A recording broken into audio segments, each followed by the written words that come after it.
Sa gitna ng mga isyong kinakaharap ni Kim Chiu, marami ang natuwa nang makita siyang masaya at chill kasama ang leading man na si Paolo Avellino sa kanilang taping sa Cebu para sa upcoming teleserye.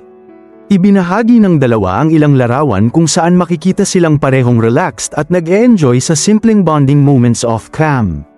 Makikita sa mga litrato na tila walang bigat si Kimi habang masayang nakikipagkwentuhan kay Paolo. Nakasmile ang aktres at bakas ang ganang loob sa piling ng kanyang kapartner na ngayon ay itinuturing na rin niyang isa sa mga taong nagbibigay sa kanya ng suporta. Si Paolo naman, cool at chill lang habang todo alalay kay Kim sa set. Maraming fans ang agad na nag-react at nagsabing nakaka-good vibes na makita si Kim na nakakangiti muli. Ayon pa sa iba, tila nagiging comfort zone si Paolo para kay Kim sa kabila ng mga pinagdadaanan nito. Hindi rin maitago ng netizens ang kilig dahil bukod sa chemistry nila on-cam, kitang-kita raw ang natural na closeness nila off-cam. Hanga ang marami kay Paolo dahil hindi lang siya mahusay na aktor kundi isa ring kaibigan na marunong magbigay ng suporta.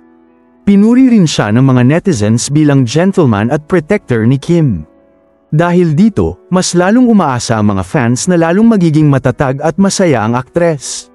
Marami ring nagsabi na maganda ang timing ng project nila dahil bukod sa entertainment value, nakakatulong din itong maging escape at source of happiness para kay Kim. Sa huli, mensahe ng mga supporters, kahit may mga pagsubok, hangad nila na manatiling strong si Kim at patuloy na maging masaya sa trabaho at personal na buhay. At syempre, laking pasasalamat din nila kay Paolo na laging nandyan para damayan at pasayahin ang aktres. Nakaka-good vibes talaga. Anong masasabi ninyo sa balitang ito? Magkomento sa ibaba at huwag kalimutang mag-subscribe for more videos. Maraming salamat sa panunood.